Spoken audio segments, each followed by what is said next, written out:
Mesdames, Messieurs, bonsoir et merci à tous de votre fidélité sur Nyota Télévision. Dans l'actualité de ce 15 avril 2013, le lancement ce lundi par le gouverneur de province d'un séminaire agricole sur la promotion des fermes pilotes dans la province du Katanga, Maniema et Sud Kivu. Également dans ce journal, le mécontentement des vendeurs du marché Mimboulou qui accuse l'administrateur Thérèse Ilunga de mégestion et même des vols. Et finalement, sur décision du maire de la ville de Lubumbashi, Jean-Oscar Sangouza, l'administration du marché a été dissoute et c'est une commission mixte qui se charge désormais de gérer ce lieu de négoce. Bonsoir à tous. Nous débutons d'abord cette édition avec cette nouvelle qui vient de l'Assemblée nationale. Il s'agit de la motion de censure à l'encontre du Premier ministre Matata Ponyo. Eh bien, cette procédure est tombée ce lundi au cours d'une plénière. 42 députés nationaux ont retiré leur signature pour convenance personnelle. Pour d'autres, cette motion était devenue inopportune. Néanmoins, certains députés nationaux ont fustigé le désistement de leurs collègues qui serait un désistement qui serait non conforme à la loi en vigueur. Revenons à l'actualité locale. Je vous le disais, donc le gouverneur de province a présidé ce lundi au lancement d'un atelier sur la promotion de fermes agricoles, fermes pilotes dans la province du Katanga, Maniema et Sud Kivu, sous le thème Renaissance de la croissance par la promotion de la production agricole. Suivez. Ouverture officielle de l'atelier de lancement des fermes agricoles pilotes dans les provinces du Katanga, Maniema et du Sud Kivu, ce lundi 15 avril 2013 à Lubumbashi, sous le thème Renaissance de la croissance par la promotion de la production agricole. Cérémonie présidée par l'honorable Moïse Katumbi Chapwe, gouverneur de la province du Katanga, à l'hôtel du Centre. Projet initié par l'unité de l'exécution du programme national de désarmement et de la réinsertion. Pour ce qui est du Katanga, deux fermes pilotes ont été retenues dans le territoire de Kipushi ainsi qu'à Kalemi, le gouvernement provincial promettant de prêter tout son soutien à cette initiative. Point de besoin de rappeler qu'aucune stratégie de développement crédible ne peut être envisagée dans la promotion de la production agricole qui, en plus de la croissance économique, peut garantir l'autosuffisance alimentaire. Comme l'a si bien souligné l'administrateur de l'IEPN-DDR, la province du Katanga a déjà pris la mesure des enjeux liés à l'après-mine en s'impliquant résolument dans le secteur agricole qui figure parmi ses priorités. Cet engagement est cependant confronté à d'immenses contraintes quand on considère le niveau de besoin par rapport aux moyens disponibles. C'est ainsi que le gouvernement provincial salue l'opportunité et la pertinence de cette initiative porteuse de paix et de croissance. Cette initiative concrétise la vision de développement du chef de l'État, son Excellence Joseph Kabila Kabange, qui ne ménage aucun effort pour allier la paix au développement. Nous ne pouvons ici que lui rendre un hommage mérité. Mesdames et Messieurs, nous allons parler économie à présent. La République démocratique du Congo en général et le Katanga en particulier dépendent économiquement de leurs voisins. Tout vient de l'extérieur, même la tomate est importée. À quand la fin de cette dépendance économique? Les Congolais s'interrogent. Je vous propose cette analyse sur le sujet de Célestin Mugaza. Jusqu'à quand la République démocratique du Congo verra son économie dépendre de l'extérieur? Cette question est celle qui circule dans la tête des Congolais avertis, soucieux de voir leur pays, la République démocratique du Congo, se suffire économiquement. À cette question s'ajoute une seconde. Que produit la République démocratique du Congo pour qu'elle puisse à son tour se mesurer à ces pays frontaliers qui soutiennent son économie à 90%? Le cas de Lubumbashi, cette ville qui voit son économie résister grâce à l'importation. Tomates, oranges, citrons, pommes, poissons, viande, farine de maïs ou encore farine de froment, ciment et autres produits de première nécessité viennent soit de la Zambie, de l'Afrique du Sud, de la Tanzanie, du continent asiatique, soit encore de l'Europe. Une autre question est posée à ce niveau. Est-ce que la ville de Lubumbashi, pour ne pas citer la province du Katanga ou encore la République démocratique du Congo, sont capables de produire pour une consommation locale? Tout est possible, car la volonté est là, la volonté surtout des opérateurs économiques aguerris qui investissent pour une production locale, mais leur élan est toujours stoppé par la mauvaise législation congolaise en la matière. Que ce soit de la production locale, du ciment au Katanga, des matériels de construction et autres, il faudrait penser à des dizaines d'usines de production du ciment par exemple, qui attendent depuis plus de 30 ans le coup de pouce du gouvernement. Que ce soit encore des produits alimentaires du sol, du sous-sol ou de la mer, il est toujours dit que la République démocratique du Congo est un scandale de par sa richesse. Marché Mimbulu sont mécontents, ils accusent Madame Thérèse Ilunga de mégestion et même de vol, et pour eux, elle serait même à la base de la démolition de ce lieu de négoce, ce que rejette l'accusé dans la commission. Le comité plutôt de gestion a été dissout sur décision du maire de la ville de Lubumbashi, Jean-Oscar Sangouza, et désormais, c'est une commission mixte qui se charge de la gestion de ce marché. Un reportage de Jean-Paul Malimba rendu par Edouard Kankou. Réclamer au maire de Lubumbashi le départ ou le changement de l'administrateur Thérèse Ilunga à la tête du marché Mimbulu, c'est l'objectif de la marche des vendeurs de ce lieu de négoce ce lundi 11 avril 2013, avant la décision de l'ouverture de leur marché. Cris de colère, chants et des calicots étaient visibles parmi les vendeurs du marché Mimbulu, encadrés par la police pour le maintien de l'ordre public et accueillis par le maire de la ville Jean-Oscar Sangouza à leur arrivée jusqu'à la salle de réunion pour les écouter.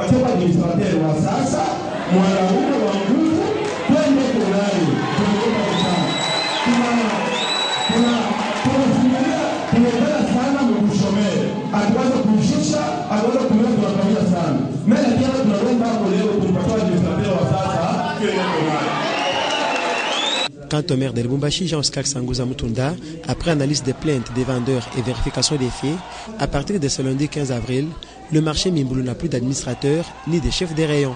Thérèse Ilunga laisse le poste d'administrateur à une commission mixte qui procédera prochainement à la nomination de l'administrateur.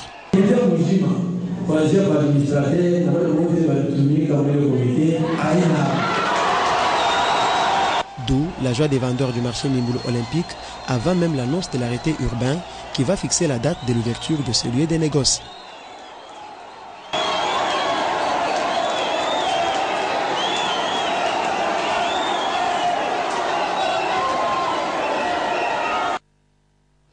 Un mot sur la réhabilitation des avenues Chaf Katanga et Urundi. En ce moment, l'évolution des travaux se porte bien. Il faut dire que c'est une note positive qu'il faut retenir. Je propose ce constat fait par Victorine Nyongoni.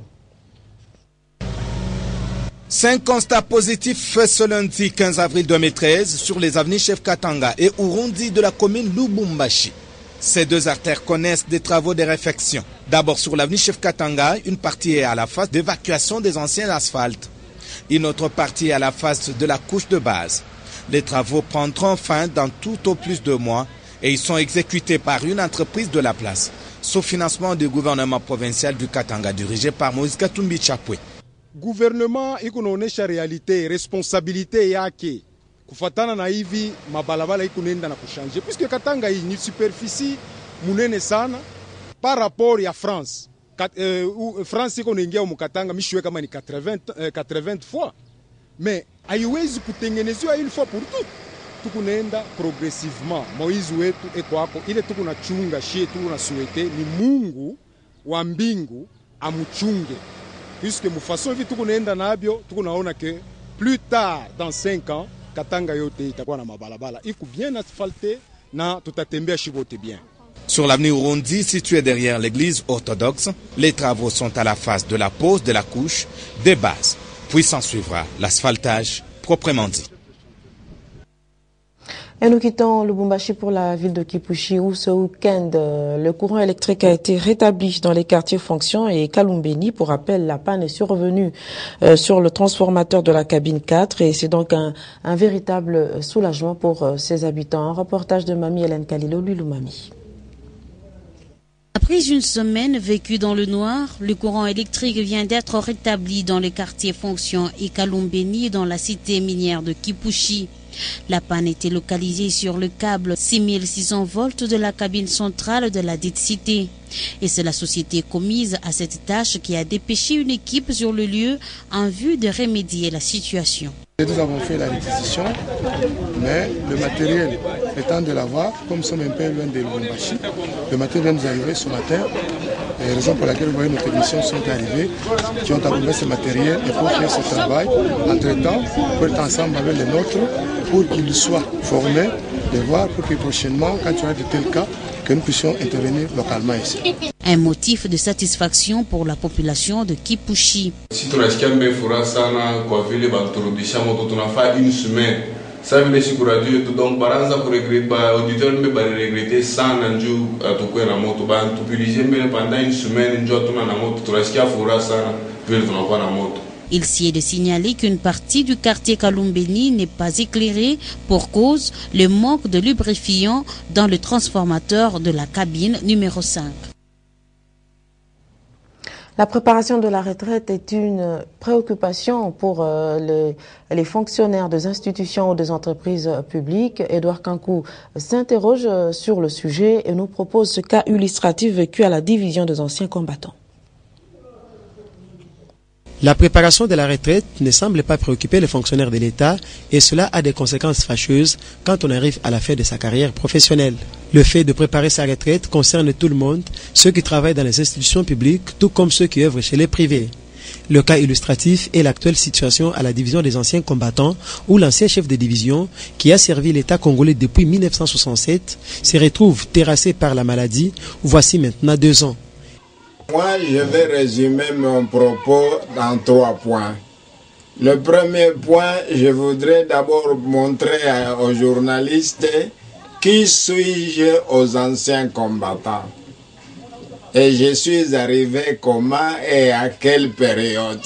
Le deuxième dossier, c'est le dossier d'hospitalisation. Donc, je suis en train de vivre et sans assistance. Bon, j'ai entendu les journalistes parler de mon intérimaire, mais le bruit court partout qu'il m'a déjà remplacé. Il a une commission signée par le vice-ministre de la Défense nationale. Tout ça, c'est encore un autre dossier. Déguerpi de la maison, il est logé chez l'un de ses fils, sans assistance. Et pour son successeur, la division des anciens combattants étant un service budgétivore, ils ont pu faire quelque chose, mais présentement, ils sont au bout de leurs forces. Le cri de détresse de cet ancien fonctionnaire de l'État est une matière à réflexion. Et sur un tout autre registre, parlons de cette cérémonie de remise des diplômes de mérite qui a été organisée par une plateforme de journalistes de la ville de Lubumbashi. Parmi les heureux lauréats, il faut retenir M. Pichinzonde qui s'investit dans la création d'emplois pour le jeune. Célestin Muganza. Pour s'être démarqué dans le monde de la jeunesse katangaise, Pichinzonde, jeune entrepreneur et président de la fondation portant son nom, a vu le mérite de son travail dans la société être reconnu par l'ASBL de Besdorf.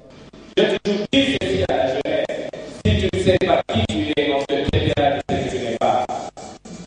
La classe moyenne, nous sommes prêts à la créer, même au prix du sang, nous créons cette classe. Mais heureusement, on ne va pas payer que notre sang, car il y a une seule personne qui a versé son sang pour toute l'humanité, c'est Jésus-Christ de Nazareth. C'est devant plusieurs invités qu'un diplôme de mérite lui a été décerné par ce groupe de journalistes d'investigation à la satisfaction de tous. Je remercie cette organisation. Vous savez que lorsqu'on travaille, on travaille toujours dans l'ombre. Mais lorsque certaines personnes aussi reconnaissent les qualités, c'est une façon de nous dire qu'on aille encore de l'avant. Aux jeunes, je leur ai dit d'avoir un esprit d'entrepreneuriat, qu'ils puissent avoir des initiatives. Et aux autorités, à nos aînés, que la volonté politique d'aider la jeunesse puisse être effective. Que ça ne puisse pas être seulement une volonté qui reste dans les carrés des décisions, mais que ça soit une volonté qui soit manifeste dans les milieux du jeune Congolais. Jeune, de par son âge, Pitch Nzonde est grand plus que grand dans ses initiatives et œuvres accomplies dans la société katangaise. Connu plus sous le slogan Vunja Bongo, Pitch Nzonde est celui qui milite pour l'accord de la jeunesse congolaise. Et c'est au cours d'une rencontre organisée au Cercle Makutano que les ressortissants du district du Lualaba ont assisté à l'installation du comité provincial de leur association dénommée Chota. Et la cérémonie a eu lieu en présence de l'empereur Moitiave et du Moitisengue. Un reportage de Patricia Ness et Freddy Boukele. C'est au Cercle Makutano qu'a eu lieu l'installation du comité de l'association Chota, réunissant les ressortissants du district de Lualaba. Plusieurs personnalités ont pris part à cette manifestation.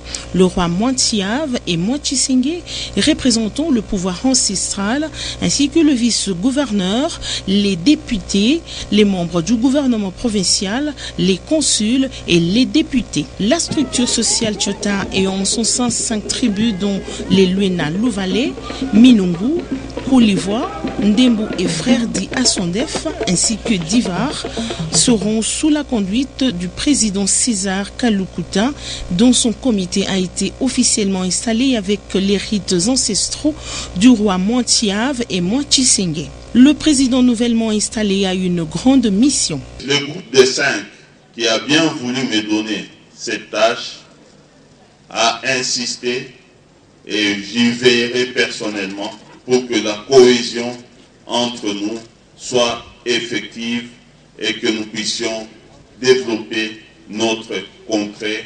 Une installation qui n'a pas laissé indifférents les parties prenantes à la cérémonie. Les Chota existent toujours parce que les Chota est un élément d'intégration sociale entre les différentes tribus. Les ressources sont bonnes. Ce sont de telles organisations qu'on doit encourager presque dans tous les districts. C'est tout à fait normal pour toute association qui se respecte. Watoto yote ya district ya Lualaba beko hapa juu ya kushangilia muungano wao wa ile grupu yabo ya 5 batoto wanaonesha butoto bumoya. Ainsi, l'espace Lualaba se réjouit de ce comité qui sera présidé par César Kalukuta. Sur l'avenue Lumumba, 2 voisins sont en conflit. L'un est propriétaire d'un restaurant dont les débouchages des égouts posent problème suite à la présence des câbles électriques. Et conséquence, il est difficile d'évacuer les eaux provenant de ce restaurant, ce qui met mal à l'aise l'autre voisin. Un constat fait par Victorine Nyongoni et Sylvain Mutambay. Un conflit qui oppose 2 voisins sur l'avenue Lumumba de la commune Lubumbashi. Selon l'un d'eux, le déversement de déchets des fosses septiques serait à la base de cette situation. Batuangalirie kuna mnapisha iglu. Kama ni kutuprive iglu batuprive shibote. Kama tena ni je en tout cas l'état m'a tukaji yake. Je l'ai préféré parce que na mina nsikwa menace. Ce n'est pas des matières fécales qu'ils sont en train de dire là. C'est de l'eau. C'est l'eau ménagère. Ça provient de la cuisine. Difficile d'affirmer que ces eaux proviennent des fosses septiques, car les seuls fosses septiques que ces restaurants possèdent sont couverts de dalles. Outre ces problèmes s'ajoute la présence des câbles électriques qui empêchent la circulation facile de l'eau, ainsi que les débouchages des égouts. Une question reste pendante. Comment associer les courants électriques aux eaux sans qu'il y ait des risques d'électrocution? Comme pour dire, le danger est permanent. Et nous allons parler actualité à l'étranger avant de nous quitter. Il s'agit de l'élection à la présidentielle contestée de Nicolás Maduro au Venezuela. Suivez. Mesdames, Messieurs, ainsi se termine cette édition d'information et je vous rappelle que dans l'actualité de ce 15 avril 2013, nous avons évoqué le lancement ce lundi par le gouverneur de province Moïse Katumbi Tchapoe d'un séminaire agricole sur la promotion des fermes pilotes en province du Katanga, Maniema et Sud Kivu. Également dans ce journal, ce mécontentement des vendeurs du marché Mimbulu qui accusent l'administrateur Thérèse Ilunga de mégestion et même de vol et finalement, sur décision du maire de la ville, Jean-Oscar Sangouza, l'administration du marché a été dissoute et c'est une commission mixte qui se charge désormais de gérer ces lieux de négoce. Mesdames, Messieurs, merci de nous avoir suivis et très bonne suite de programme à tous sur Nyota Télévision. Au revoir.